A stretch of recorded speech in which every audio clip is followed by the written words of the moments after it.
Era una noche húmeda, con un viento helado que recorría las calles de la ciudad. El reloj marcaba poco después de las 11:30 de la noche, cuando un grupo de 5 amigos, Mauricio, Diego, Carla, Sebastián y Lucía, se reunieron frente a una vieja tapa de alcantarilla en una colonia que, según los rumores, escondía túneles olvidados bajo el subsuelo. Los 5 eran exploradores urbanos aficionados, acostumbrados a internarse en edificios abandonados, fábricas y casas en ruinas. Pero esa noche buscaban algo distinto, un acceso prohibido al drenaje profundo, del cual habían escuchado historias que hablaban de voces extrañas, apariciones y personas que habían bajado y nunca volvieron. Mauricio, el líder del grupo, levantó la tapa con ayuda de una palanca metálica. Un olor penetrante, mezcla de humedad, óxido y algo más difícil de identificar, como carne vieja en descomposición, emergió desde la oscuridad. Todos se miraron entre sí, y aunque Carla dudó un instante, terminaron bajando uno por uno con linternas, mochilas y cámaras. El túnel era amplio, mucho más de lo que esperaban. El concreto estaba agrietado, el eco de sus pasos se prolongaba con un retumbe inquietante, y el goteo constante de agua acompañaba su andar. Al inicio, la emoción predominaba. Grababan videos, hacían bromas, y Sebastián incluso lanzó la típica frase de explorador: "Si nos sale un fantasma, al menos que salga bien en cámara". Pero tras unos 20 minutos de caminar, la risa fue desapareciendo. El ambiente comenzó a pesar. El aire se volvió más denso, y aunque al principio era solo un mal olor, pronto notaron que había algo eléctrico alrededor, como si el túnel estuviera cargado de una energía invisible. De repente, Lucía pidió detenerse. Había escuchado algo. Todos callaron. A lo lejos, más allá de la curva oscura del túnel, se escuchó un canto tenue, como el murmullo de un coro lejano. Eran voces que no parecían humanas del todo, con un tono grave y metálico. ¿Escuchan eso?, dijo Lucía con voz temblorosa. Parece un rezo. El grupo avanzó despacio, con las linternas temblando en sus manos. Llegaron a una bifurcación, un túnel a la izquierda, completamente seco, y otro a la derecha, lleno de agua turbia hasta las rodillas. El canto provenía del de la derecha. Diego, siempre el más incrédulo, insistió en ir hacia allá. Entraron con el agua hasta las botas. El eco se hizo más fuerte, y pronto notaron algo aún más perturbador: las paredes estaban llenas de marcas extrañas. No eran grafitis comunes, sino símbolos grabados en el concreto con precisión, como runas o signos rituales. Algunos parecían recién hechos. De pronto, la linterna de Carla parpadeó. Al iluminar de frente, se vio una sombra proyectada en la pared, pero no correspondía a ninguno de ellos. La silueta era más alta, delgada, con brazos largos y desproporcionados. Se movía lentamente, como si respirara. Todos se quedaron helados. Mauricio giró la linterna hacia atrás, esperando encontrar a alguien, pero no había nada. El pánico empezó a rondar el grupo. Sebastián sugirió regresar, pero antes de que pudieran decidir, escucharon algo peor: un grito desgarrador, proveniente desde adelante, más profundo en el túnel. Era un grito humano, cargado de dolor. «No estamos solos aquí», susurró Carla, conteniendo el llanto. Continuaron avanzando, esta vez casi arrastrados por la mezcla de miedo y curiosidad. El túnel desembocó en una cámara más grande, circular, donde el agua formaba un pequeño lago oscuro. En el centro había algo flotando. Con la luz de las linternas distinguieron lo que parecía ser un muñeco de trapo, empapado y enredado con hilos rojos. Pero al acercarse, notaron que sus ojos eran humanos, incrustados en el muñeco, mirándolos con un brillo vidrioso. Lucía soltó un grito, y en ese mismo instante el agua alrededor comenzó a agitarse sola, como si algo debajo se moviese. Las voces regresaron, ahora mucho más cerca, rodeándolos. No venían de un solo punto, sino de todas partes, como si las paredes respiraran. Y de repente, todas las linternas se apagaron a la vez. Un silencio absoluto cayó sobre ellos, roto únicamente por el sonido del agua agitándose. Sintieron pasos alrededor, aunque no podían ver nada. Mauricio trató de encender su lámpara, y cuando finalmente logró un débil destello, alcanzó a ver algo detrás de Sebastián, una figura encorvada, de piel grisácea, con ojos blancos brillando en la oscuridad. Mauricio apenas pudo gritar: ¡corran! El grupo salió despavorido por uno de los túneles laterales, sin importarle la dirección. El eco de las pisadas, los gritos y el chapoteo se mezclaba con carcajadas lejanas. Tras varios minutos de correr, cayeron exhaustos en un pasillo seco, creyendo que habían dejado atrás a lo que fuera que los perseguía. Respiraban agitados, cuando de pronto notaron algo imposible. Las paredes estaban marcadas con nombres escritos con carbón, sus nombres. Todos quedaron en shock. Cada uno de sus nombres estaba grabado allí, como si alguien hubiera sabido que bajarían esa noche. La sensación de ser observados era insoportable. Lucía comenzó a llorar, Carla no dejaba de temblar, y Mauricio trataba de mantener la calma. El eco de pasos volvió a escucharse. Esta vez, no estaban lejos. Venían directamente hacia ellos. Y justo cuando apagaron sus linternas para intentar ocultarse, una voz femenina susurró al oído de Diego: ya estaban destinados a entrar aquí.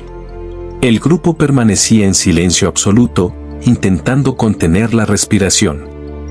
La voz femenina que había susurrado al oído de Diego los dejó paralizados. La linterna de Mauricio aún iluminaba débilmente los nombres escritos en las paredes, los suyos, cada uno acompañado de una fecha. Lo peor fue descubrir que esas fechas correspondían al día actual. Esto no tiene sentido, alguien nos está jugando una broma, dijo Diego, pero hasta él sabía que su voz temblorosa delataba el miedo. El eco de los pasos se intensificó, acercándose a ellos por el túnel principal. Era imposible calcular cuántas presencias había, pero sonaban como decenas de pies descalzos chapoteando en el agua. Mauricio tomó la iniciativa. No podemos quedarnos aquí, vámonos. Avanzaron a oscuras, usando apenas las luces parpadeantes de dos linternas que aún funcionaban. El pasillo se volvió más estrecho, con tuberías oxidadas recorriendo los muros. La humedad caía en forma de gotas heladas sobre sus cabezas. De pronto, Carla se detuvo. Había sentido algo detrás de ella. Cuando giró, una linterna iluminó por un instante el rostro de una mujer pálida, con los ojos completamente negros, parada a menos de 1 metro. Todos gritaron, y en el mismo segundo la figura desapareció. El caos reinó. Corrían sin rumbo, tropezando entre charcos y escombros. Las voces regresaron, esta vez no como cantos, sino como susurros que repetían sus nombres una y otra vez, cada vez más fuerte. Lucía. Mauricio. Carla. Diego. Sebastián. Sebastián fue el primero en quebrarse. Se llevó las manos a los oídos, gritando que las voces estaban dentro de su cabeza. Cayó de rodillas, y mientras los demás intentaban levantarlo, vieron algo espantoso. Su sombra empezó a moverse por cuenta propia en la pared, sacudiéndose y estirándose como si quisiera separarse de su cuerpo. Mauricio y Diego lo arrastraron a la fuerza, mientras Carla y Lucía lloraban sin poder comprender lo que veían. Tras varios minutos de desesperación, el grupo encontró una escalera metálica que ascendía. Subieron con rapidez, creyendo que era una salida.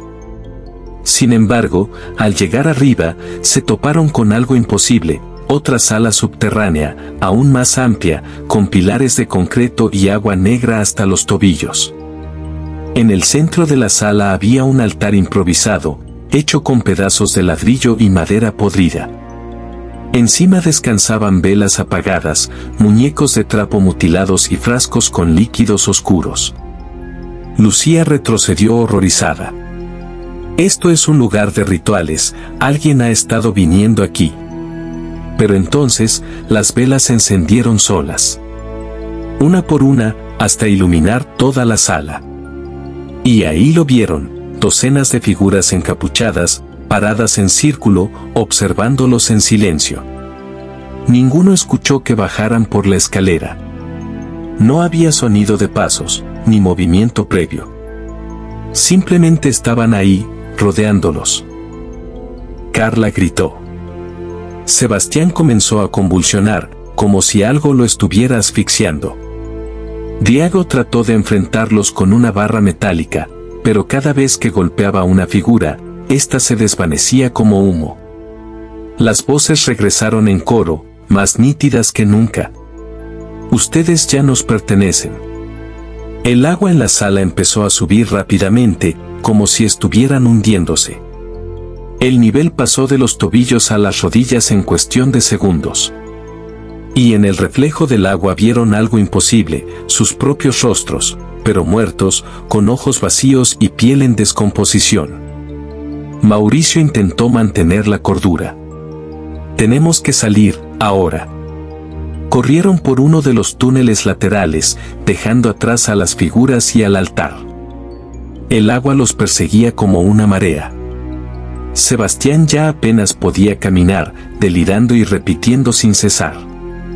Ella me habla, me dice que la siga. Tras un recorrido interminable, llegaron a un tramo donde el túnel colapsaba parcialmente. Tuvieron que arrastrarse entre concreto roto y barro.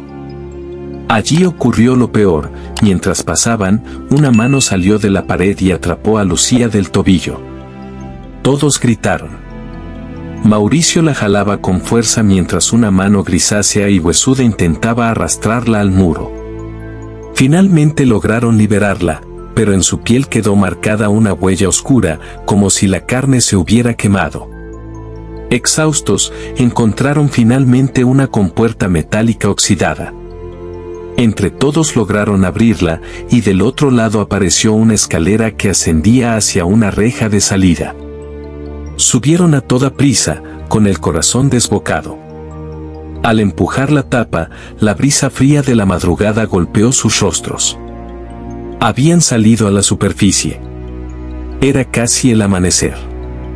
Respiraban como si acabaran de escapar del mismísimo infierno. Pero lo más perturbador fue lo último que notaron: no estaban en la misma colonia donde habían bajado. Las calles eran diferentes, los edificios antiguos, como si hubieran emergido en una zona abandonada de la ciudad que ninguno reconocía. En ese instante, una campana resonó a lo lejos. No había iglesia cerca, pero el sonido se repetía. Y mientras trataban de ubicarse, Sebastián cayó desplomado. Estaba frío, sin pulso. Carla lloraba desesperada, Diego intentaba reanimarlo, y Mauricio no sabía qué hacer. Fue entonces cuando Lucía, mirando alrededor con los ojos llenos de terror, señaló hacia el suelo. Bajo la tapa de la alcantarilla por la que habían salido, estaban escritos otra vez sus nombres, pero ahora con una diferencia escalofriante. Junto al de Sebastián aparecía un símbolo tachado, como si su destino se hubiera cumplido. Las campanas siguieron sonando, y una voz femenina, la misma que habían escuchado en el túnel, susurró desde la oscuridad de la alcantarilla. Aún faltan 4. El silencio heló la madrugada. El grupo entendió que lo que habían encontrado no terminó ahí. Que la alcantarilla los había marcado, y que tarde o temprano regresarían, porque ya no tenían escapatoria.